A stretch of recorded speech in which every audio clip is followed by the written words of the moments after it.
ข้าพเจ้ายักซื้อมาเห็นว่าองค์การเขานี่เป็นองค์การ NGO ไหนองค์การที่ NGO มันแปลว่าองค์การที่สิ่งซ้อมทางด้านสิทธิมนุษย์เท่านั้นเห็นบอกวันนี้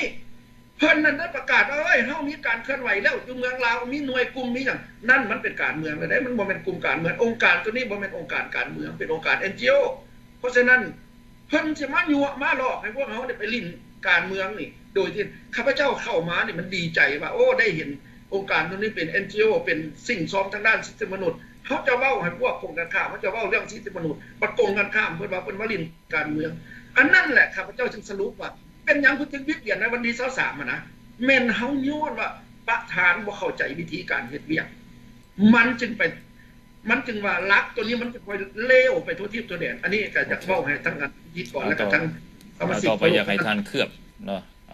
เอาเชิญทั้งอันนี้ให้ท่านเคลือบมีความเห็นจังได๋ตรงนี้ท่านก็อยู่ในเหตุการณ์ในวันนั้นเชิญเลยขอขอบใจนำท่านฤทธิ์แสงมณีเนาะมื้อนี้ข้าพเจ้าก็ขอแสดงความเคารพนับถือท่านผู้ชมผู้ฟังรายการอยู่ทางบ้านเนาะมื้อนี้แล้วก็อีกเทื่อนึงพวกเฮาสืบต่อจากคณะบุกเบิกประชาธิปไตยที่เอาความจริงมาให้พ่อแม่พี่น้องให้ติดตามอันนี้เว้าทั้งหมดแม่นเป็นความจริงและก็เป็นการตัดสินใจของพ่อแม่พี่น้องที่ได้รับฟังฉะนั้นต่อคำถามของท่านฤทธิ์แสงมณีอันนี้ก็เป็นคำถามที่ดีอยู่กันเป็นหยังท่านจึงว่าเป็นหยังจึงบ่ตั้งประธานบุญทอดเป็นประธานในกองประชุมอันนี้มันคำถามที่ดีเพราะว่าตามข้าพเจ้าได้มาเป็นสมาชิกพันธมิตรในระยะ1ปีเท่านั้นเด้และข้าพเจ้าก็ได้ติดตามกองประชุมเพราะว่าเพิ่นได้เอิ้นกองประชุมการเอิ้นเฮ็ดกองประชุมของท่านประธานบ่ได้รับมาผลหยังแต่ละเทื่อเป็นมันบ่เป็นระเบียบวินัยอยากเอิ้นไผก็เอิ้นคิดอยากเอิ้นไผผู้ใดถูกใจก็เอิ้นเอาตามอกตามใจบ่ได้เอิ้นไว้ตามคณะกรรมการที่เพิ่นตั้งไว้แต่ละเทื่อเด้แต่ละเทื่อเอิ้นกองประชุมนี่เปลี่ยนไปผู้นั้นเปลี่ยนไปผู้นี้ก็หมายความว่าเฮ็ดด้วยความถูกใจตนเองบ่แม่นเฮ็ดตามความถูกต้องตามหลักประชาธิปไตยที่ตัววางไว้อันนี้ผิดเห็นบ่มื้อนี้ตัวที่2มาเมื่อว่าเห็นนางหั่นบ่มีความสามารถในการนำพาเรื่องการปกครองเมื่อเป็นแนวนั้นล่ะจึงว่ามีผู้ใดผู้หนึ่งในกองประชุมได้เสนอว่า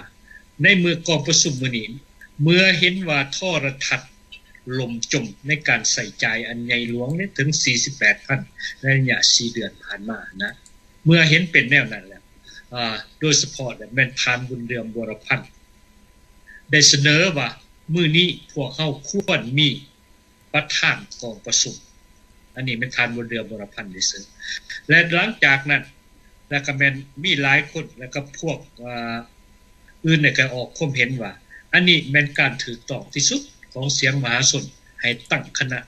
ประธานกองประชุมขึ้นเพราะว่ามันถูกตามหลักธรรมนูญของพันธมิตรนะท่านถูกตามหลักธรรมนูญตัวไหนแม่นอยู่ในธรรมนูญมาตราเก่าอยู่ในทุกๆกองประชุมที่จัดขึ้นของคณะกรรมการเฮาต้องเลือกตั้งเอาประธานกองประชุมแต่ละเทื่อแม่นมาตราเก่าของธรรมนูญในบ่งบอกเห็นบ่อันนี้เนี่ยมันเป็นสำคัญที่สุดเมื่อเป็นดังนั้นแล้วกองประชุมเมื่อเข้าเฮ็ดตามหลักตามกฎระเบียบที่เฮาวางไว้นั้นฉะนั้นแหละกองประชุมของวันที่23มันจึงกลายเป็นมติเพราะว่าทุกสิ่งทุกอย่างเฮาเฮ็ดจากบนพื้นฐานของธรรมนูญที่บ่งบอกไว้อันนี้เด้เฮ็ดให้ย่านางย่านกลัวที่สุดเด้อันนี้เด้เกิดความสงสัยเกิดความข้อกังวลเด้เพราะว่าเฮาเอาหลักการเอากฎหมายมาเว้ากันในกองประชุมเห็นบ่เพราะว่าผู้เกี่ยวนี่บ่มีหยังเรื่องวิชาเฉพาะด้านกฎหมายเรื่องการปกครองแม่นนืนแม่นศูนย์เฮ็ดจังได๋บุคคลทั้งหลายจึงว่าสามารถมารักษานางไว้เป็นเวลา 6-7 ปีในการปกครองประธานพปลอันนี้ข้าพเจ้างึดงอที่สุดเลยในนามนักวิชาการที่ข้าพเจ้าเป็นห่วงอันนี้แหละหมายความว่าในสายตาของนางย่านแต่ผู้อื่นมันย่านเอากำไรในมือเพิ่นคิดว่าหันเป็นเพิ่นเป็นผู้บริหารประเทศพุ่นนะเพิ่นคิดว่าเพิ่นนี่เป็นคนมีอำนาจบริหารอำนาจตุลาการอำนาจนิติบัญญัติ มีอำนาจกกสีตายปลายสีเป็นว่าซั่นๆอันนี้แหละแปลว่าเป็นความจงหองของนางเลยย้อนการขาดเรื่อง management skill บวกกับบุคลิกหรือว่า behavior หรือว่าการประพฤติตัวของนางนั้นแม่นสังคมบ่รับเอาเด็ดขาดไปอยู่ไสก็แม่นมีศัตรูนางประธานผู้นี้อันนี้ข้าพเจ้าได้บอกคือนั่นแหละฉะนั้นแหละจึงบอกว่าหลังจากนั้นน่ะเป็นหยังจะว่ามีผู้นึงอีกมารายงานกองประชุมหลังจากเข้ากองประชุมแล้วปุ๊บได้อีกในธรรมนูญนะบอกว่าได้แต่งตั้งท่านกินบุญประคมเป็นผู้บันทึกกองประชุมเมื่อกองประชุมเฮาแล้วปุ๊บในมื้อวันศุกร์กันในมื้อวันจันทร์หรือวันอังคารเฮาก็ต้องได้รับรายงานจากผู้บันทึกกองประชุมเข้าใจบ่แต่ว่าเป็นบังเอิญเฮาก็ท่านกินก็เป็นผู้เอาหัวยางต่างเดินนั่นแหละจังว่าก็เฮ็ดเวียกนี่แม่นมีความสามารถที่สุดข้าพเจ้าก็ยังเทียบเท่าบ่ในการเขียนในการประกอบในการเอาสำนวนนั้นสำนวนนี้อันนี้ท่านมีความสามารถของย่อๆแต่ว่าเป็นบังเอิญในทิศนั้นคอมพิวเตอร์ของท่านมันหลุดตายมันคราชเลยท่านก็เลยบ่ได้ท่านก็บ่ได้เขียนแล้วก็เกิดมีความวุ่นวายถามกันว่าบ่นี่แล้วก็ด้วยทานนั่นได้ติดต่อหาข้าพเจ้าให้เฮ็ดบันทึกกองประชุมออกมาถ้าเป็นถามว่าข้าพเจ้าว่าก็เฮ็ดได้อยู่เพราะว่าข้าพเจ้ามีบันทึกไว้อยู่ในเทปข้าพเจ้าก็ได้ร่วมกองประชุมซึ่งว่าข้าพเจ้าได้เฮ็ดเขียนใส่ฐานเครื่องดวงพระจันทร์และมีลายเส้นข้าพเจ้าพร้อมแม่นข้าพเจ้าได้บันทึกเป็นลายลักษณ์อักษรตาม1 2 3 4 5เพราะว่าเฮ็ดตามการบันทึกอยู่ในเสียงเทปอันนี้มันเป็นมากผลที่สุดที่เฮ็ดออกมาและทานกินมาเห็นแล้วก็เห็นว่าข้าพเจ้าเฮ็ดถูกต้องงามหลายเมื่อเสียงอันนั้นออกมาแล้วก็ทานเองก็หลังจากคอมพิวเตอร์แล้วก็ทานก็ได้เฮ็ดเอาของย่อๆมาต่อใส่ในกันอันนั้นเป็นความกระจ่างแจ้งถึงว่าเห็นว่าการเขียนบันทึกกองประชุมของทานกินและของข้าพเจ้ามันกลมกันคือกันหมดเหนือในบ่มีหยังแตกต่างถือว่าเป็นสิ่งที่ถูกต้องตามกฎระเบียบของกองประชุมขอขอบใจท่านโอเคคิดว่าคงจะแจ้งเนาะท่านผู้ชมท่านผู้ฟังที่ต้องการฟังในขณะนี้เนาะแล้วนี่แหละคือเหตุผลที่เฮาเว้ากันเนาะ